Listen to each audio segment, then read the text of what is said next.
Okay, Charlie, this is the final chapter of The Indian in the Cupboard, and it's called Brothers. Omri had fully intended to go to sleep. Patrick did, almost immediately. But Omri couldn't, tired though he was. Instead, he lay in the candlelight, his head turned toward the table where Boone lay, and Little Bear sat cross-legged next to him, erect and watchful. Sometimes Omri would close his eyes, but he did no more than doze. Each time he opened them, he would meet Little Bear's unblinking stare. It was partly the rat that kept Omri awake. It pattered around under the floor for hours, making Omri nervous, but it never came anywhere near the men. No, that wasn't the main thing. The main thing was Omri's thoughts. What was he going to do? He would bring Little Bear's woman to life as he had promised, but then what? It had been hard enough with only one little being to feed, protect, and keep secret. Much harder after Boone came, and now there'd be three, and one was a woman. Young as he was, Omri knew that one woman and two men spelled trouble. And what if there were children? For all Little Bear's unpredictable moods, his demands, his occasional cruelties, Omri liked him. He wanted to keep him, but he knew now that that was impossible. Whichever way he thought about it, the end was the same, disaster of some kind. Whatever magic had brought this strange adventure about must be put to use again, but to send the little people back to their own place and time. Having decided this, however sadly and reluctantly, Omri's stressful thoughts let go their hold on him, and he drifted off to sleep. When he opened his eyes again, dawn was breaking. The morning chorus of birds was just beginning. The candle had burned itself out. The rat had finally gone to sleep. So had Little Bear, nodding over his bow. Omri peered closely at Boone. The yellow field dressing on his wound moved steadily up and down. His skin had lost that gray look. He was better. Of course, Little Bear shouldn't have gone to sleep, but just the same, he had done his best. Omri slipped out of bed. His blazer was hanging from a hook at the back of his door. He took the paper bag with the woman in it out of the pocket, and moving on tiptoe, he went to the cupboard, took out the plastic soldier, put in the plastic Indian girl, and locked the cupboard up again. And then he heard little movements, and he unlocked the cupboard and opened a door a crack so she wouldn't be frightened in the dark. Then he got back into bed, covered himself up all except his eyes, and stayed perfectly still to watch what would happen. At first, nothing did. Then, slowly, stealthily, the door was pushed a little farther open. Out crept a beautiful Indian girl. There was enough light in the room now for Omri to see the black of her hair, the chestnut brown of her skin, the bright red of her dress. He couldn't see her expression, but he guessed she was bewildered. She glanced all around and at once spotted Boone lying on the ground and Little Bear dozing beside him. She approached them cautiously. For a few moments she lingered behind Little Bear, clearly not sure whether she should touch and wake him or not. She decided against it, and circling Boone's feet, she sat herself cross-legged on his other side, facing Little Bear. She sat, staring at him. The three of them were so utterly still that they might still have been plastic. Then a blackbird outside gave a particularly loud chirrup, and Little Bear sat up sharply. At once he saw her. His whole body gave a jolt. Omri felt a prickling up the back of his neck. The way they looked at each other, it went on a long time, and then slowly and both together, they rose to their feet. Little Bear spoke to her quietly in a strange language. She answered. He smiled. Standing there on either side of Boone, not touching, they talked for some minutes in low voices, and then he put out his hand and she put hers into it. They stood silently. Then their hands dropped. Little Bear pointed at Boone and began talking again. The girl crouched down, touched Boone gently and expertly. She looked up at Little Bear and nodded. Then Little Bear looked all around the room and he saw Omri. Omri put his finger to his lips and shook his head as if to say, "Don't tell her about me." Little Bear nodded. He took the girl by the hand and he led her to the seed box, up the ramp, and into the longhouse. After a moment or two, he came back out again. He ran the length of the table till he stood on its edge as near to Omri as he could get. Do you like her? Omri asked. Little Bear put his hands to his belt and unfastened it. I like fit wife for chief. I pay much for her. And he handed Omri the belt made of the shiny white beads. Now, Omri hear Little Bear. Woman say, Boone good, not die. Little Bear pleased. Omri, take Boone, put in Longhouse. Woman take care, give little medicines. He held up the pill boxes. Omri, get food. Make wedding feast. How can you have a wedding feast with only 2 Indians? Yes, not good. Omri make more Indian come to feast? He asked hopefully. When Omri shook his head, Little Bear's face fell. Little Bear, wouldn't you rather have your wedding feast at home with your own tribe? Little Bear was no fool. He understood at once. He stood still, staring at Omri.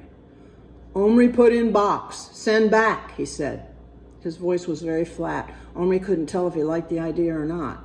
Well, what do you think? Wouldn't it be better? Very slowly, the Indian nodded his head. And Boone? Boone too. Make him my brother first. Oh, yes, then I'll do that, and then I'll send you all back. When? When Boone is well enough. Once Omri had decided, every day that passed was an important one because it was the one day nearer to the last day. Patrick was as sad as he was, but he didn't argue against Omri's decision. It's the only way, really, Patrick said. After that, he didn't talk about it anymore. He just tried to be at Omri's house as much as possible. He couldn't do things with Boone much, of course, even though in a day or two, Boone was sitting up in the longhouse and demanding to talk to his horse, which was brought to the entrance for that purpose, and whining for all sorts of special food and drink. I can't be expected to get my strength back if you won't give me some of the hard stuff, he nagged. He even pretended to have a relapse. Omri pinched a nose dropper full of whiskey from his parents' drinks cupboard, and he squeezed a large drop down Boone's throat before the Indian girl, whose name was Bright Stars, a reference to her shining eyes, Omri supposed, had succeeded in conveying the fact that Boone was perfectly all right and that his faint was faked. Still, after he had had his drink, Boone seemed much better, and Omri and Patrick decided it wouldn't do him any harm. He's used to it, after all, and thereafter, Boone got a liquor ration 3 times a day, and he did very well on it. He'll be ready to go back tomorrow, said Omri on the 4th day, when Boone, having had a leg up from Little Bear, managed to ride his horse around the seed box at a steady walk. They'll probably look after him better than we can, in his own time. A thought struck him, and he fished out of his pocket the drawing Boone had done. Boone, is this your hometown? Sure is. Omri studied it closely under the magnifying glass. Away up the street, he saw a little sign that read, Doctor. Boone, is he a good doctor? Well, about as good as any out west, I reckon. Fish a bullet out of a man's arm or cut his foot off for snake bite as neat as can be. I seen him bring a pal of mine back from the dead, near enough, by putting a hot coal in his belly button. He never operates till a man's dead drunk, and he don't charge extra for the liquor, neither. Omri and Patrick looked at each other. You'd feel that you were in good hands with this doctor looking after you? Patrick asked worriedly. Sure would. Anyhow, don't need no sawbones now. My wound's healing up fine. As long as I get my whiskey, I'll be as good as new. Boone bore not the slightest ill will toward Little Bear for having Boone bore not the slightest ill will toward Little Bear for having shot him. That there's a Injun's natural nature. Poor simple critter could no more help himself than I can keep away from my horse and my bottle. The night before, Omri had decided to send them back. They held the brotherhood ceremony. I wish we could ask our brothers, said Patrick to Omri at school that day. Supposing we tell them one day about this, they'll never believe us. Sending them back, said Omri slowly, doesn't mean the magic won't work anymore. I'm going to put the key away somewhere so I won't be tempted, but it'll always be there. Patrick looked at him wonderingly. I never thought of that, he said slowly. So there'd be nothing to stop us, months or even years from now, from bringing Boone and Little Bear back again to visit? I don't know, said Omri. Maybe their time is different from ours. It would be awful if they were old But he couldn't say dead. Both Boone and Little Bear came from such dangerous times. Omri shivered and changed the subject. As for our brothers coming, he said, all I want of my brothers is for them to keep that rat in his cage. The rat had been caught by Omri after a long, patient wait with cheese and a fishing net, and Omri had threatened Gillen with the worst fate imaginable if he let it get out of its cage again. The two boys went to Yap's after school, and they bought feast food for the ceremony: salted nuts, chips, and chocolate. Omri bought a quarter-pound of the best meat at the butcher's for tiny hamburgers. A teaspoonful would have been enough, but the butcher wasn't interested in that. They got bread, biscuits, cake, and soda from Omri's mother, and Omri sneaked another dropperful of the hard stuff, without which Boone would certainly have not considered having a festive occasion at all. Omri was rather surprised that Boone had agreed to be brother to a stinking redskin at all, but Boone actually seemed rather to like the idea. "'Tain't just anyone gets to be a brother to an Injun chief, you know," he said proudly as he rolled up his sleeve and Bright Stars carefully swabbed his arm with soap and water. But when he saw Little Bear sharpening his knife on a pebble, he turned pale. "Heck, it'll hurt," he muttered, but Patrick told him not to be a coward. "It's only a little nick. It's nothing at all." "Easy for you," retorted Boone. "I ain't so sure this is such a nice idea after all." But he cheered up when he saw the campfire being kindled and smelled the meat that Bright Stars was cooking on a pointed stick. And when Omri gave him a good swig from the dropper, he swaggered up to Little Bear and he offered his arm with a drunken flourish. "Chop away, brother," he said loudly. Little Bear went through a whole routine first, cleaning himself, offering up loud chanting prayers to the spirits, and performing a marvelous stomping dance around the fire. Then he nicked his own wrist with the point of his knife. The blood welled up. Boone took one look and burst into tears. "I don't wanna, I changed my mind," he bawled. But it was too late for that. Little Bear seized his arm, and before Boone knew what was happening, the deed was done. Bright Stars bound their wrists together with a strip of hide torn from the hem of her red dress. Boone looked at it in a bemused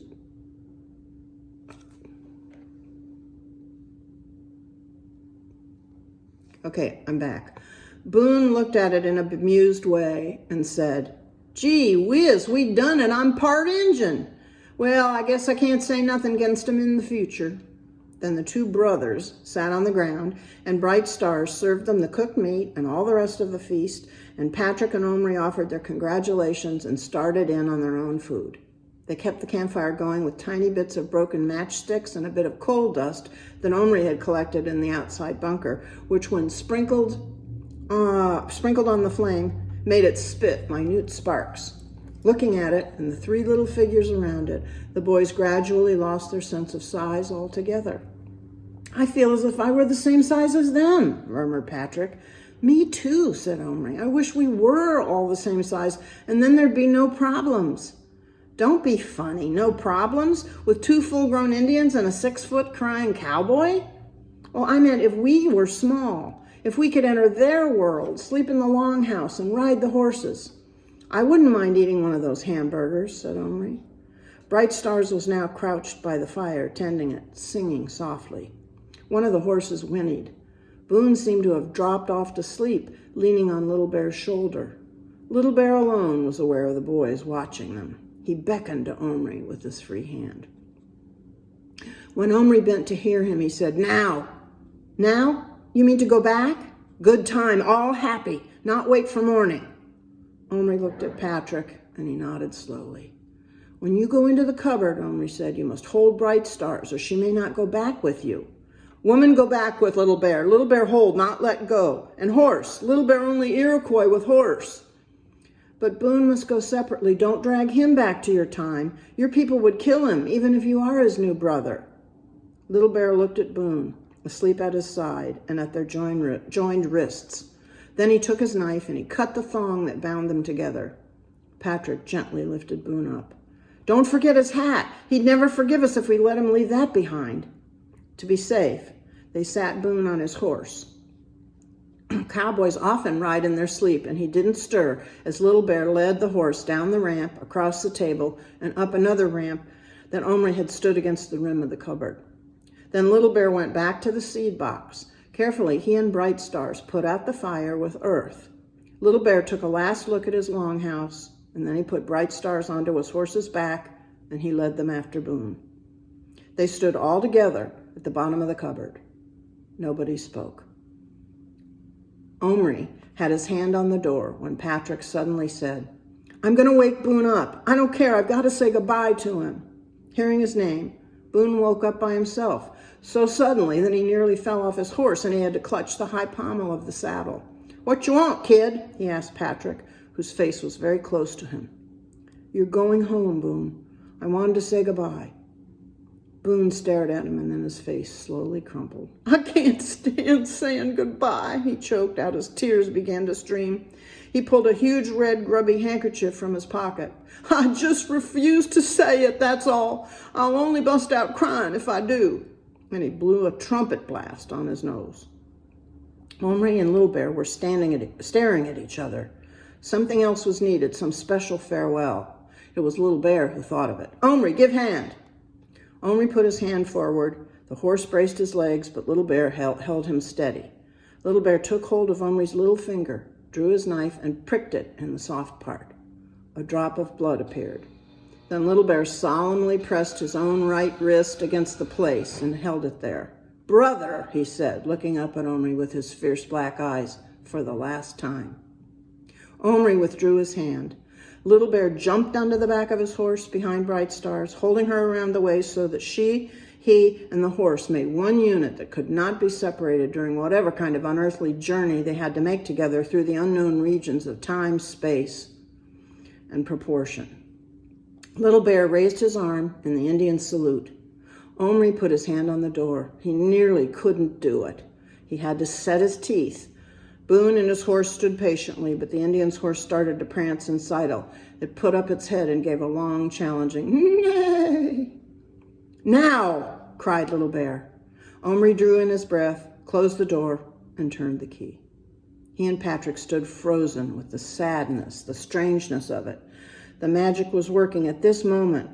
Both of them silently counted to 10, and then very slowly, Omri, whose hand had not left the key, turned it back again and swung the door open. There they were, the two plastic groups, forms, outlines, shells of the real creatures that they had been. Each boy lifted out his own and helplessly examined it. The life-giving details were blurred. Plastic can't show fine beadwork, the perfection of hair and muscle, the folds of hide, the sheen of a horse's coat, or the beauty of a girl's skin. The figures were there, but the people, the personalities, were gone. Patrick's eyes met Omri's. Both were wet. "We could bring them back just as quick," Patrick said huskily. No, I know. They're home by now." Omri put his group, the Indian, the girl, and the horse, on the shelf nearest his bed where he could see them easily. He laid the beaded belt, still real, right beside them. Patrick slipped the mounted cowboy into his pocket, keeping his hand around it almost as if to keep it warm. Then Omri took the key and left the room. His mother was in the kitchen getting everyone a hot drink before bed. She took one look at Omri's face and her hands became still. "What's happened? What's wrong?" "Nothing, Mom. I want you to keep this key. I lost it. Luckily, I found it again. You told me it was important. Better if you keep it, please." She nearly refused, but then looking at him, she changed her mind and she took the key from him. "I'll get a chain and wear it," she said, "like I always meant to. You won't lose it, will you, Mom?" She shook her head and suddenly reached for him and gave him a hug with his face right against her. He was shaking. He broke away and ran back to his room, where Patrick was still standing with his hand in his pocket, gazing at the cupboard. "Come on, I'm going to put all sorts of medicines in it," Omri said loudly. "Bottles of pills and stuff Mom's finished with. We'll pretend it's a doctor's drug cupboard, and we can mix lots of them together." His voice petered out. Those were silly games, such as he had played before. He didn't feel the slightest interest in them now, really. "I'd rather go for a walk," said Patrick. "But what shall I do with the cupboard?" asked Omri desperately. "Leave it empty," said Patrick, "in case." He didn't say in case of what, but he didn't have to. Just to know that you could, that was enough. That's the end of the book. I love you. Mwah.